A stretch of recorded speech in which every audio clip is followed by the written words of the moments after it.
नमस्कार, आप सभी का स्वागत है वरदान एक्सप्रेस पर। मैं हूं लोकेश चौरसिया। देश के प्रधानमंत्री नरेंद्र मोदी छतरपुर पहुंचे और बाबूराम चतुर्वेदी स्टेडियम में जनसभा को संबोधित किया, जिस दौरान यहां पे अनोखी तस्वीर देखने को मिली है। हम पीएम मोदी का भाषण भी आपको सुनवाएंगे, लेकिन उसके पहले बता दें कि यहां पे लोगों का जनसैलाब देखने को मिला है और यहाँ पे बुंदेलखंड के 4 जिलों की कार्यकर्ता एवं जो पब्लिक है वो आई हुई थी, जिसमें पन्ना, टीकमगढ़, निवाड़ी और छतरपुर ज़िले की जनता मौजूद रही, जिसकी तस्वीरें आप देख रहे हैं कि किस तरीके से लोगों का हुजूम देखने को मिला है। इसके अलावा एक अनोखी तस्वीर देखने को मिली है, जो हम आपको बता दें कि एक बच्चा यहाँ पे मोदी की पेंटिंग बनाकर लाया था और जब मोदी मंच से उद्बोधन दे रहे थे तो उस दौरान उसका इशारा मोदी की तरफ था और हाथ हिलाकर कह रहा था कि ये मेरी बनाई हुई पेंटिंग है, जिसकी तस्वीरें हम आपको वरदान एक्सप्रेस पर दिखा रहे हैं। तो ऐसी अनोखी तस्वीरें देखने को मिली हैं पीएम मोदी की जनसभा के दौरान।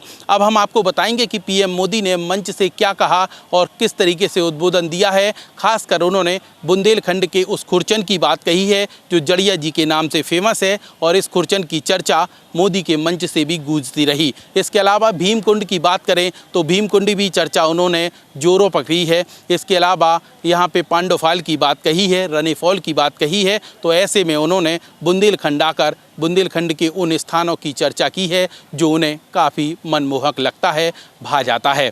खुरचन की बात जरूर हुई, इसके अलावा उन स्थानों की बात हुई। फिर पीएम मोदी ने कांग्रेस पर भी जमकर हमला बोला। सब कुछ आपको बताएंगे, लेकिन यहाँ पर रुकते हैं एक छोटे से ब्रेक के लिए। ब्रेक के उस पार आपको बताएंगे कि पीएम मोदी ने कांग्रेस पर कौन सा बड़ा हमला किया।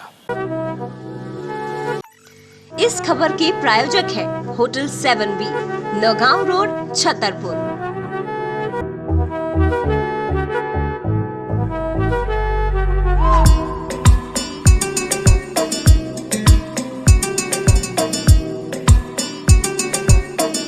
ब्रेक के बाद एक बार फिर आप सभी का स्वागत है वरदान एक्सप्रेस पर। हम आपको बता दें, पीएम मोदी जब छतरपुर के बाबूराम चतुर्वेदी स्टेडियम के मंच से बोल रहे थे तो उस दौरान उन्होंने कांग्रेस पर जमकर हमला किया। इसके साथ ही हमने आपको पहले बताया कि कैसे उन्होंने बुंदेलखंड की उन चीज़ों की चर्चा की और तारीफ़ की जो उन्हें पसंद आया। अब हम आपको बता दें कि भाई ये भी कह गए हैं खजुराहो में G20 का आयोजन करवाती है भाजपा सरकार। मतलब भाजपा के राज में G20 जैसी बैठकें भी खजुराहो में होती हैं। इसके अलावा यहाँ पे कोरोना का जो 2 साल का समय रहा है, इसमें पूरा देश परेशान था और काफ़ी परेशानी से जूझ रहा था। उस दौरान भाजपा ने हर व्यक्ति की मदद की, गरीबों को निःशुल्क राशन दिया। मतलब सीधा है कि यहाँ पे गरीबों का ख्याल रखने वाली भाजपा सरकार है। इस तरीके के बयान मोदी द्वारा किए गए हैं। साथ ही मोदी ने मंच से कहा कि मैंने यह संकल्प लिया है कि अगले 5 साल तक सभी लोगों को मुफ्त की योजनाओं का लाभ दिया जाएगा, क्योंकि मेरा देश अभी भी इतना सक्षम नहीं है और ख़ासकर गरीब लोग आज भी परेशान हैं। इसीलिए सभी को योजनाओं का लाभ दिया जाएगा, खासकर उन गरीबों को जिनके घर में 2 वक्त का खाना भी ठीक से नसीब नहीं होता है। इसके अलावा कांग्रेस पर ज़बरदस्त हमला किया गया और यह कहा गया कि अगर कांग्रेस की सरकार आती है तो ऐसे में हमारा देश काफ़ी पीछे हो जाता है। इसलिए मध्य प्रदेश में 100 साल तक भी कांग्रेस की सरकार नहीं आनी चाहिए। इस तरीके का संकल्प यहाँ पे जनता को दिलाया गया है और पीएम मोदी अपना उद्बोधन दे रहे थे। साथ ही उन्होंने यह भी कहा है कि डबल इंजन की भाजपा सरकार देश में तो अच्छा काम कर ही रही है, लेकिन मध्य प्रदेश में भी विकास से पीछे नहीं है। यानी कि अभी जब 17 नवंबर को मतदान होगा तो सोच समझकर मतदान कीजिए। इस तरीके का उन्होंने उद्बोधन दिया है। तो यहाँ पे बुंदेलखंड की बात होती रही। बुंदेलखंड में पानी को लेकर किस तरीके से त्राहिमाम मचा रहा, उसको लेकर भी उन्होंने यह कहा कि भाजपा की सरकार ने यहाँ पे पानी को लेकर जनता को निजात दिलाई है। जब याद करिए, जब कांग्रेस की सरकार थी तो पानी के लिए बुंदेलखंड तरस रहा था, लेकिन अब धीरे धीरे भाजपा द्वारा यह सुधार की ओर ले जाया जा रहा है और पानी के संसाधन इकट्ठे किए जा रहे हैं। तालाब की बात करें, नहरों की बात करें तो उनके माध्यम से हर गांव को जोड़ा जा रहा है ताकि बुंदेलखंड सूखा ना रहे। और किसानों की बात जब सामने आई तो पीएम मोदी बोले कि किसानों को लेकर कांग्रेस ने क्या किया, सिर्फ अपना विकास किया और जब किसानों की बारी आती है तो कोई भी ध्यान नहीं देता है। इसलिए सोच समझकर मतदान कीजिए और इस तरीके की चर्चाएं उन्होंने मंच से कही हैं। साथ ही हम आपको बता दें कि उन्होंने यह भी कहा कि कांग्रेस बड़े वादे कर रही है, समझ जाइए, यानी मीठा जहर जनता के बीच घोल रही है। इस तरीके की बातें हुई हैं। जहां जहां कांग्रेस आई तबाही लाई। कांग्रेस का पंजा जनता को छीनने का काम करता है, यानी कि अब इस बार हर बूथ पर कमल खिलाना है। डबल इंजन की सरकार विकास की सौगात लाएगी, ऐसी बातें मोदी ने कही हैं। साथ में जाते समय आखिरी में मोदी ने मंच से कहा कि मेरा एक निजी संदेश भी आप जनता तक पहुंचाइए, घर घर पहुंचाइए, यानी कि सभी को मोदी का राम राम कहिए। इस तरीके से उन्होंने अपने उद्बोधन में कहा है। अब हम आपको सुनवाते हैं मोदी का पूरा उद्बोधन, जिसको सुनकर आप समझिए कि आखिरकार उनका इशारा किस ओर है।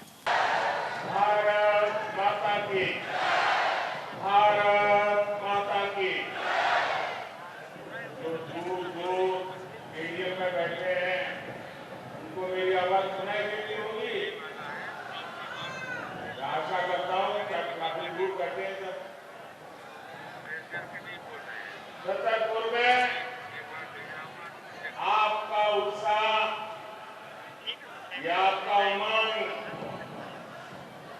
ये साफ साफ संदेश दिखा रहा है कि भाजपा जीत का नया रिकॉर्ड बनाने जा रही है।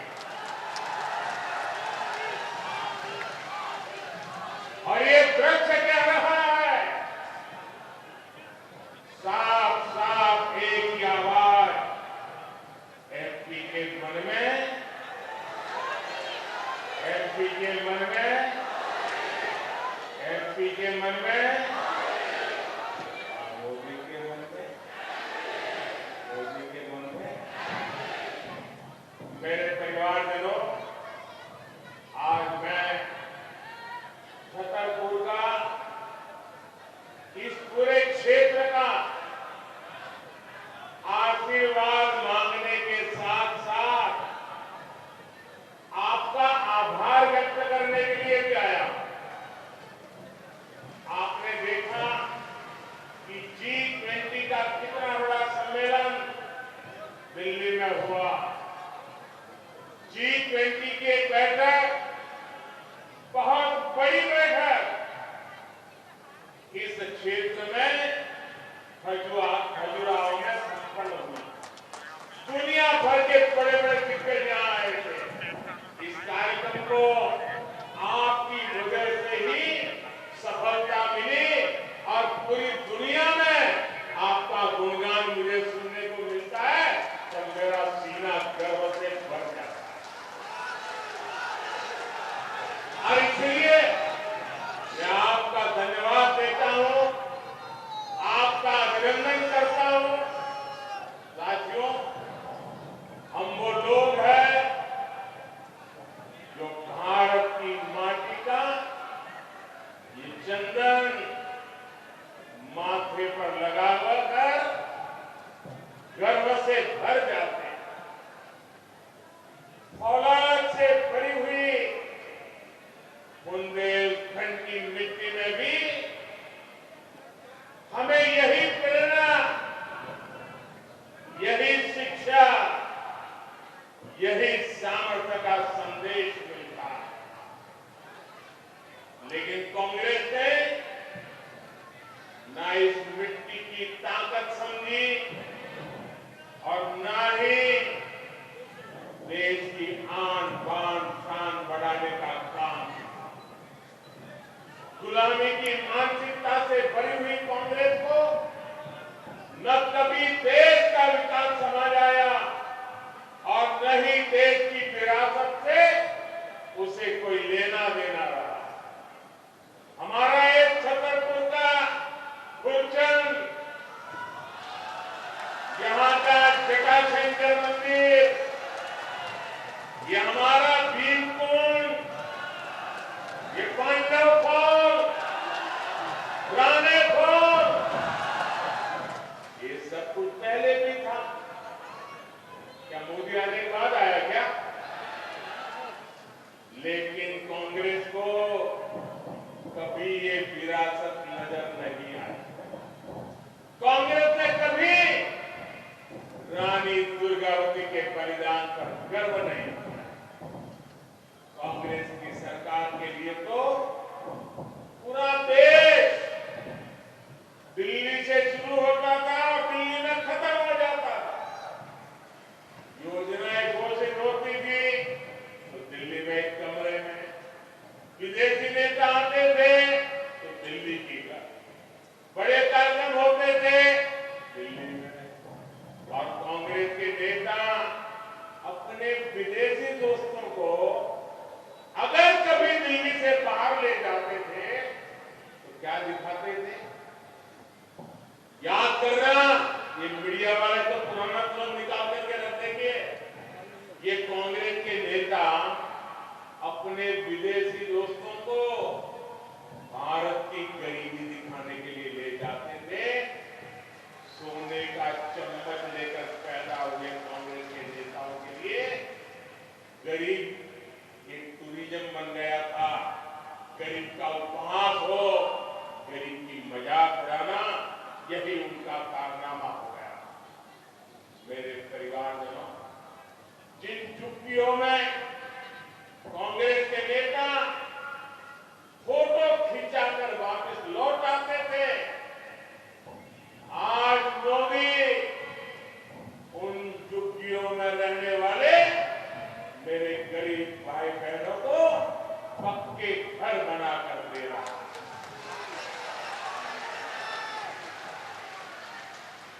जिन गरीब और कुपोषित बच्चों के साथ ये कांग्रेसी सद ध्वज कर फोटो खिंचवा रहे थे, आज उन बच्चों के पोषण की चिंता गरीब मां का एक बेटा मोदी कर रहा है। जिन गरीबों के साथ बैठकर ये खाना खाने वाले वीडियो निकालते थे, फोटो सेशन करते थे, फिर दिल्ली जाकर भूल जाते थे, आज मोदी उन्हें मुफ्त राशन सुनिश्चित करा रहा है। भाइयों और बहनों, कोरोना का वो भयंकर काल कोई भी भूल नहीं सकता। 50 साल के बाद भी अपने बच्चों को कहेंगे कि 50 साल पहले ऐसा हुआ। इतना भयंकर समय हमने बिताया। 2 साल मौत मंडरा रही थी, दुनिया परेशान थी, लेकिन ऐसे संकट की घड़ी में भी गरीब मां का बेटा आपके घर का चूल्हा जलते रहा है, इसके लिए सोचता रहा, काम कर रहा। आज मुझे संतोष है कि गरीब के घर का चूल्हा मैंने बुझने नहीं दिया। आज मुझे संतोष है कि गरीब के बच्चों को रात को भूखा सोना नहीं पड़ा। आज मुझे संतोष है कि गरीब उस मां को भूखे बच्चे देख करके रात भर रोना नहीं पड़ा। मेरे जीवन का ये संतोष है। और जब ऐसी सेवा करते हैं ना, तो पुण्य मिलता है कि नहीं मिलता है? पुण्य मिलता है कि नहीं मिलता है? इतने गरीबों का पेट भरते तो पुण्य मिलता है कि नहीं मिलता है? 80 करोड़ को ले ले, अन्य क्षेत्र चल जाए, 3-3 साल तक चल जाए, तो पुण्य मिलता है कि नहीं मिलता है?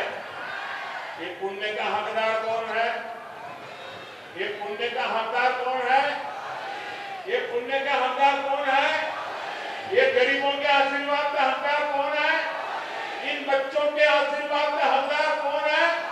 इन गरीबों के आशीर्वाद का हकदार कौन है? जी नहीं, मोदी उसका हकदार नहीं है। इस पुण्य के हकदार आप हैं, क्योंकि आपने मोदी को वोट देकर बिठाया। यह आपके वोट की ताकत थी, जिसके कारण मोदी गरीबों का पेट भर सका। यह आपके वोट की ताकत थी, जिसके कारण गरीब का बच्चा भूखा नहीं सो गया। और इसलिए मेरे भाइयों, ये जो पुण्य का काम है, वैसे तो दिसंबर में इसका समय पूरा हो रहा है, लेकिन अगर जिस काम से आपको पुण्य मिलता हो वो काम मोदी बंद नहीं कर सकता। और इसलिए आपके आशीर्वाद से मैंने इस पुण्य कार्य, इस पवित्र कार्य को और 5 साल के लिए बढ़ाने का संकल्प कर लिया है, निश्चय कर लिया।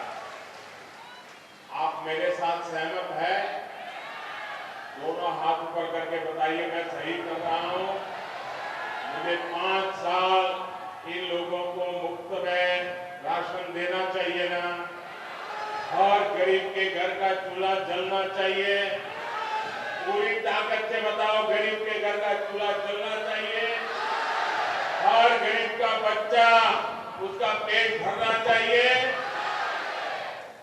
मेरा मकसद है, यही मकसद है, मेरे देश के किसी नागरिक को भूख की चिंता ना हो, वो अपने परिवार का जीवन बेहतर करने में अपनी ऊर्जा लगा सके।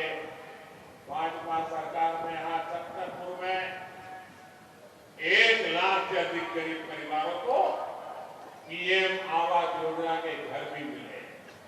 अगर किसी को एक कमरा किराए पर मिल जाए ना, तो भी वो आशीर्वाद देता है कि आपके बेटे ने यहाँ पर 1 लाख लोगों को पक्के घर दिए।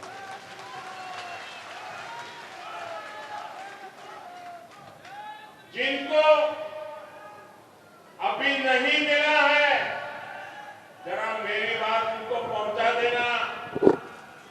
कोई भी अगर झुग्गी झोपड़ी में रह रहा है, फुटपाथ पर जीवन गुजार रहा है, उनको बता देना कि अगर कोरोना की मुसीबत ना आई होती तो ये काम भी पूरा हो गया होता। लेकिन जो रह गए हैं उनको मोदी की गारंटी है कि 3 दिसंबर को फिर से भाजपा सरकार बनने के बाद ये काम तेज गति से फिर से किया जाएगा। और हर गरीब को मेरी गारंटी है, ये मोदी की गारंटी है, पक्का घर मिलके रहेगा। मेरी बात पहुंचाओगे? हर घर में पहुंचाओगे? हर झुग्गी झोपड़ी में पहुंचाओगे? गरीब से गरीब को जाके बताओगे? और ये घर भी सिर्फ 4 दीवारें नहीं है, ये घर आपके लिए इज्जत लेकर आएंगे, क्योंकि इसमें इज्जत घर होगा, शौचालय होगा। ये घर आपके लिए सौभाग्य लेकर आएंगे, क्योंकि इनमें सौभाग्य योजना की बिजली होगी। ये घर आपका भविष्य उज्जवल बनाएंगे, क्योंकि उसमें उज्ज्वला का गैस कनेक्शन होगा। ये घर आपका जीवन आसान बनाएंगे, क्योंकि इसमें जल जीवन मिशन का पाइप कनेक्शन होगा। और ये घर महिलाओं की शक्ति बढ़ाएंगे, उन्हें लखपति बनाएंगे, क्योंकि इनकी रजिस्ट्री घर की महिलाओं के नाम पर होगी। मेरी माताओं बहनों को पता है, हमारे देश में घर होता है तो पति के नाम पे या पिता के नाम पर या बेटे के नाम पर, खेत भी पति के या पिता के नाम पर, दुकान भी पति या पिता के नाम पर, गाड़ी लाएंगे वो भी पति या पिता के नाम पर। महिला के नाम कुछ होता ही नहीं है। होता है क्या? बहनों के नाम कुछ होता है क्या? ये आपका भाई, आपका बेटा, इसने तय किया है सरकार जो घर देगी ना, उस पर मालिकी का हक महिला का होगा। मेरी माता बहने उसकी मालिक है। मेरे परिवारजनों, अच्छा आप लोग मुझे बताइए, आप में से कितने लोगों को गाड़ी चलानी आती है, कार चलानी आती है, जीप चलानी आती है? काफी लोग। अच्छा, उसमें एक रिवर्स गियर होता है, पता है? तो रिवर्स गियर क्या करता है? गाड़ी पीछे ले जाता है। अब ये रिवर्स गियर क्योंकि बात मैं क्यों कर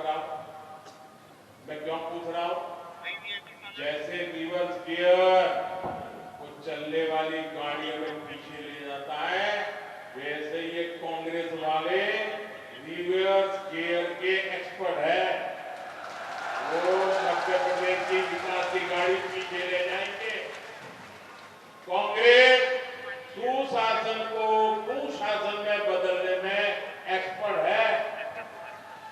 उनकी हर योजना, हर पॉलिसी देश को पीछे ले जाने वाली होती है। कांग्रेस के लिए देश नहीं, बल्कि उसका अपना स्वार्थ सर्वोपरि रहता है। भले इसका खामियाजा देश को क्या न उठाना पड़े। कांग्रेस ने वर्षों तक महिला आरक्षण का कानून लटका कर रखा। जब हम 3 तलाक के विरुद्ध कानून लेकर आए, तब कांग्रेस ने इसका विरोध किया। कांग्रेस ने अनेक दशकों तक ओबीसी कमीशन को भी संवैधानिक दर्जा नहीं दिया।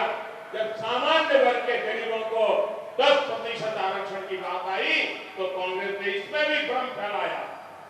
अयोध्या में भगवान राम का मंदिर ना बने, इसके लिए कांग्रेस ने भगवान राम को काल्पनिक बता दिया था। कांग्रेस ने जम्मू कश्मीर से आर्टिकल 370 हटाने का भी विरोध किया था। कांग्रेस ने देश की पहली आदिवासी महिला राष्ट्रपति बने, उसका भी विरोध किया। मेडिकल और इंजीनियरिंग की पढ़ाई भारत की भाषाओं में हो, हमारी गांव की भाषा में हो, गरीब की भाषा में हो, कांग्रेस इसका भी विरोध करती है। अब मुझे बताइए, क्या गरीब मां का बेटा डॉक्टर इंजीनियर बन सकता है, नहीं बन सकता है? आपका बेटा डॉक्टर इंजीनियर बन सकता है, नहीं बन सकता है? क्या उसका गुनाह है उसने अंग्रेजी में पढ़ाई नहीं की थी? या आपके बेटे ने तय किया है आपका बेटा आपकी भाषा में पढ़ेगा तो भी वो डॉक्टर भी बन सकता है, इंजीनियर भी बन सकता है। यानी कांग्रेस उस काम का विरोध करती है जिससे देश आगे बढ़ता है। इसलिए रिवर्स गियर पर लगाने वाली कांग्रेस से एमपी के लोगों को बहुत सावधान रहने की जरूरत है। मेरे परिवारजनों, मैं आपसे एक बात और पूछूंगा। हमारे महाराज छत्रसाल और दूसरे पूर्वजों ने बुंदेलखंड में जल संरक्षण की, तालाबों के विकास की विरासत हमें सौंपी है कि नहीं सौंपी है? अच्छे से अच्छे जल प्रबंधन की व्यवस्था सौंप के गए कि नहीं गए? जरा जोर से बताइए, देखे गए कि नहीं देखे? हमारे पूर्वजों ने हमारे लिए इतना काम किया था, नहीं किया था? बुंदेलखंड जल संरक्षण की व्यवस्था में बहुत आगे था। तो फिर आजादी के बाद बुंदेलखंड को बूंद बूंद पानी के लिए किसने तरसाया? किसने तरसाया? पानी के लिए किसने तरसाया? क्या उस कांग्रेस को सत्ता के लिए तरसाएंगे आप? 100 साल तक तरसाइए इसको, 100 साल तक, तब इनका दिमाग ठिकान जाए। बिना पानी तरसना क्या होता है, बिना सत्ता को कैसे तरसना होता है, ये कांग्रेस को पता चलना चाहिए। ये सजा करोगे? मुझे बताइए भाइयों, ये जो केन बेतवा नदियां है, ये मोदी प्रधानमंत्री बना उसके बाद बहने लगी क्या? ये केन बेतवा नदियां ये मोदी के आने के बाद आई क्या? पहले ठीक नहीं थी? दशकों तक जब कांग्रेस सरकार थी तब भी ये नदियां बहती थी। तो फिर केन बेतवा लिंक नहर को मोदी को का इंतजार क्यों करना पड़ा? आज भाजपा सरकार जिस परियोजना पर 45,000 करोड़ रुपए खर्च करने जा रही है, ये परियोजना इस पूरे क्षेत्र का कायाकल्प कर देगी। और ये मोदी की गारंटी है, ये मोदी की गारंटी है। 45,000 करोड़ रुपया लगाकर केन बेतवा लिंक का काम पूरा करके क्या आपको पानी की तरफ मिटा? साथियों, कांग्रेस ने देश भर में दर्जनों बड़ी सिंचाई परियोजना को कई सालों, कई दशकों तक लटकाए रखा। और कांग्रेस के लिए लटकाना फटकाना ये नई बात नहीं है। उनका नेचर है लटकाना, फटकाना, अटकाना। और जब तक उनका खजाना भरे नहीं तब तक काम होने देना नहीं। इनमें से एनपीवी अनेक परियोजनाएं भी इनको अब भाजपा सरकार ही पूरा कर रही है। कांग्रेस को हमेशा सिर्फ वोट की फसल की चिंता रही है, किसान के खेत प्यासे हैं, इसकी परवाह कांग्रेस को न कल थी और न आज है। साथियों, एनपी ने जब कांग्रेस को सत्ता से बाहर किया तब बुंदेलखंड में सिंचाई के दायरे में बहुत ही सीमित क्षेत्र, आज सिंचाई का दायरा कई गुना अधिक हो चुका है। छतरपुर जिले में 50 से अधिक सिंचाई परियोजनाएं विकसित की गई है। बांध सुजारा बगारा डैम परियोजना से सैकड़ों गांव तक पानी पहुंचाया जा रहा है। बुंदेली परंपरा के अनुरूप ही भविष्य को ध्यान में रखते हुए हमने अमृत सरोवर के निर्माण का अभियान चलाया। यहाँ छतरपुर जिले में भी 100 अमृत सरोवर बनाए गए हैं। मध्य प्रदेश में भाजपा ने 65 लाख से अधिक परिवारों तक पाइप से पानी पहुंचाया है। बुंदेलखंड में भी ये काम तेजी से हो, इसके लिए भी हम लगातार काम कर रहे हैं। मेरे परिवारजनों, हमारे बुंदेलखंडी में एक कहावत होती है, मुझे तो ज्यादा कहावतें आप जानते हो यहाँ की। हमारे यहाँ कहावत है बुंदेली में, अकौआ से हाथी नहीं बंद, अकौआ से हाथी नहीं बंद, यानी आपके पौधे से हाथी नहीं बांधे जाते।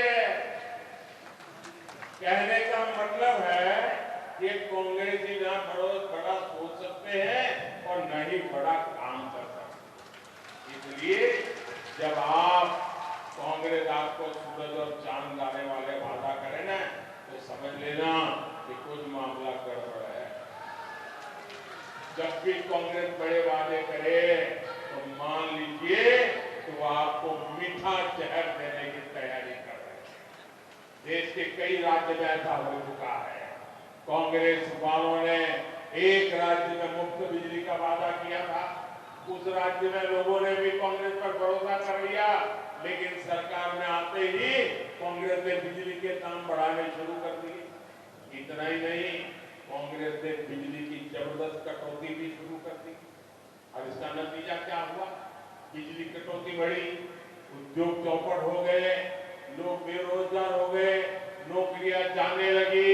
अब हालत यह है कि वहां गरीब कल्याण की योजनाएं एक एक करके बंद हो रही है। इसलिए तो मैं कहता हूं, और देश का हर इंसान अनुभव करता है, जहां जहां कांग्रेस आई वहां वहां तबाही लाई। कांग्रेस आई, तबाही लाई। कांग्रेस सरकार सिर्फ एक पंजा है, और वो पंजा सिर्फ गरीबों से छीनने के काम आता है। कांग्रेस के पंजे से आपको खुद को भी बचाना है, मध्य प्रदेश को भी बचाना है। मेरे परिवारजनों, छतरपुर सहित पूरा क्षेत्र प्राकृतिक संसाधनों, खनिज संपदा और पर्यटनों की संभावनाओं का क्षेत्र है। भाजपा सरकार यहाँ नेशनल हाईवे और रेल लाइनों का विस्तार कर रही है। यहाँ की कनेक्टिविटी को बेहतर बनाने के लिए भाजपा की डबल इंजन सरकार जरूरी है।